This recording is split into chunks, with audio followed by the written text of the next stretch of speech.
ये थी चिरौंजी। चिरौंजी को मैंने सौटे कर लिया था। उसके बाद था खसखस। खसखस को भी मैंने चिरौंजी की जैसे सौटे कर लिया था। यहाँ मेरे हब्बी मेरी मदद कराने के लिए बैठ गए थे। मैंने उनसे कहा प्लीज़ आप मेरी हेल्प कर दीजिए तो मेरा काम और भी आसान हो जाएगा, टाइम बचेगा। तो वो बस एक बार बोलते ही लग गए काम पे। यहाँ खोआ था, खोए को मैंने कढ़ाई में डाल दिया गर्म होने के बाद वो कुछ इस तरीके से हो गया।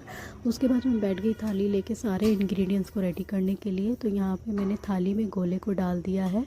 उसके बाद मैं एक एक करके सारी चीज़ें लेने लग गई। ये खसखस था जो मैंने सौटे कर रखा था, खस को मैंने गोले में डाल दिया है मिक्स करने के लिए।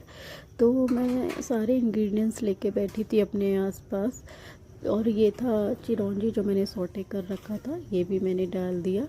एक्चुअली मैं ये जब से मेरी शादी हुई है ये मैं दूसरी बार बना रही हूँ। उससे पहले मेरी सास तो है ही, वो बताती थी कुछ करके कि ऐसा करो। इस बार मैं उनसे ज़्यादा नहीं पूछ रही थी, मैं खुद ही बना रही थी क्योंकि मुझे याद था। यहाँ मैंने किशमिश ले लिया है। किशमिश का पैकेट मैंने पहले खोला नहीं, तो अब मैं खोल रही हूँ उसको। एक्चुअली कैंची भी ढूंढ रही थी उसके लिए। तो मैं उसके बाद पैकेट खोल के मैंने इसको एक प्लेट में निकाला। और उसके बाद मैं इसको थोड़े बीनने लग गई थी क्योंकि इसमें होते हैं ना सड़े हुए होते हैं, कुछ काले से अजीब से रहते हैं। तो वो मैं इसको निकालने लग गई थी। और सामने मेरे ससुर जी आ गए थे, किचन के आगे से गुजर रहे थे। तो मैंने सर पे साड़ी का पल्लू रखा। उसके बाद मैं धीरे धीरे करके फिर किशमिश भी इसमें मिक्स करने लग गई थी। फिर किशमिश मैंने इसमें डालना शुरू कर दिया था, पर बीच बीच में थोड़ा बीन भी रही थी क्योंकि इसमें डंडी सी कंकड़ियाँ सी आ रही थी, वो मैं थाली में से निकाल रही थी। और वही देख के फिर उसके बाद मैंने सारा ही डालना शुरू कर दिया था इसमें। वैसे धीरे धीरे मेरा काम हो रहा है क्योंकि मैं जो भी काम कर रही हूँ काफ़ी सोच के मेरे दिमाग में काफ़ी चीज़ें चलती रहती है। तो वही चीज़ थी।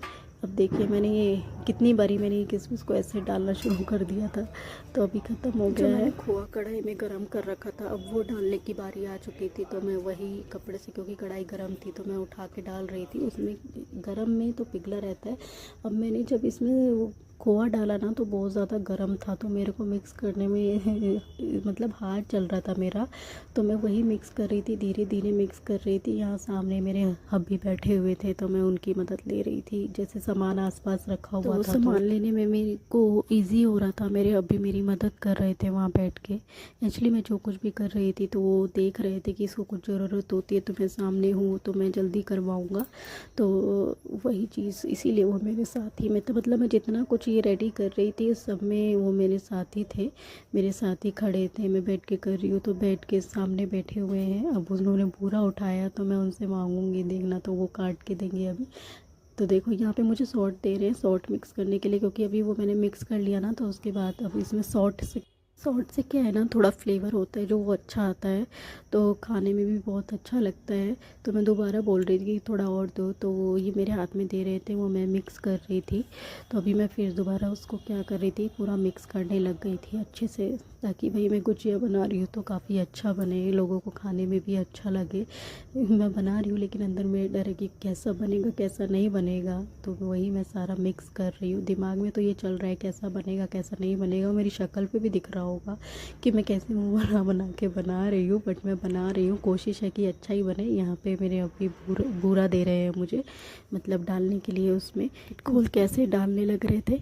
तो मतलब ठीक ही था। उन्होंने उतना ही डाला जितना मुझे चाहिए था, ना ज़्यादा मीठा ना कम मीठा, मतलब कि ना ज़्यादा ओवर मीठा होना चाहिए था ना कम मीठा होना चाहिए था, मतलब बैलेंस बीच का होना चाहिए था। तो वो मैं स्टफिंग रेडी करने के बाद मैंने अपनी सास को चेक कराया, मतलब टेस्ट कराया, कह रही बहुत अच्छा बना है।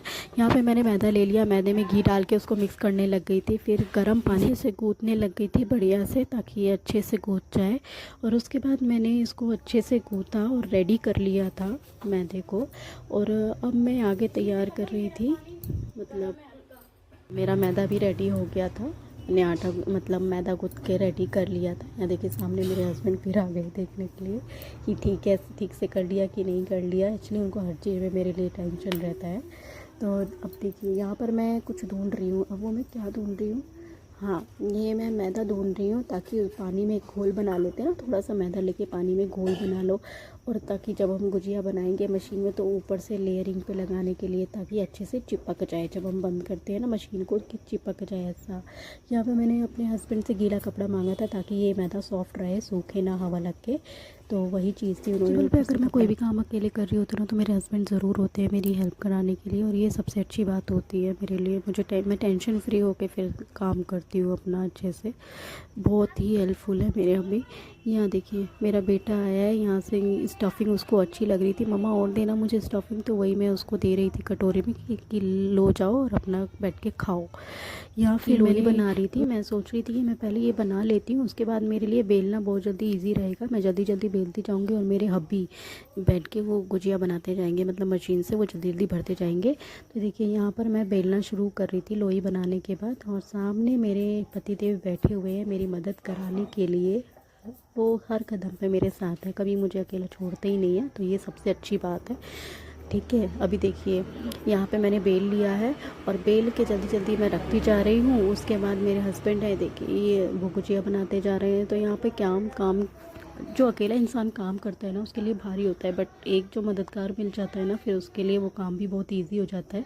यहाँ मेरे हस्बैंड लग गए हैं मेरे साथ गुजिया बनाने में, तो ये रहेगा ना हमारे टाइम की बचत रहेगी। अब मैं अकेले की यहाँ हमने गुजिया बना ली है, अब बस काम इतना है कि अब हमें इसे फ्राई करना है। तो मैंने तेल रख दिया था गर्म होने के लिए, वो गर्म हो रहा है और अब मैं धीरे धीरे उसे तेल में डालती जाऊँगी फ्राई करने के लिए। देखिए तो मैंने फ्राई करने के लिए डाल दिया है, हो रहा है। अब ये देखिए कलर आ चुका है, तो मैं थोड़ी देर में इसे, थोड़ी देर क्या, मैं इसे तुरंत ही निकाल लूँगी। तो ऐसे ही हमारी गुजिया धीरे धीरे बन के रेडी हो चुकी है। यहाँ पे हमने 1 किलो, ज़्यादा नहीं 1 ही किलो हमने गुजिया बनाई। खाने के बाद जो मैदा बचा उससे क्या थी, मैंने मट्ठी भी बनाया। मट्ठी देखिए कितने मज़ा, एकदम करारी कुरकुरे चाय के साथ खाइए, जैसे भी खाइए एकदम मज़े। बड़े भी बनाने थे वो भी मैंने तैयार कर लिया था। देखिए बैटर तैयार करने के बाद मैंने फ्राई करना स्टार्ट किया, ये फ्राई हो रहा है। देखिए इसमें कलर भी आ गया। फिर क्या था, बाद में मैंने इसको पूरा दही बड़े के स्टाइल में दही बड़ा बना दिया। और 2 चीज़ मेरी पेंडिंग रह गई, ग्रीन चटनी और रेड चटनी, वो मैंने कल के लिए रख दिया, क्योंकि यही सब बनाते बनाते मुझे रात के 9 बज गए थे। उसके बाद खाना भी खाना था, बच्चे को भी देखना था। तो टाटा बाय।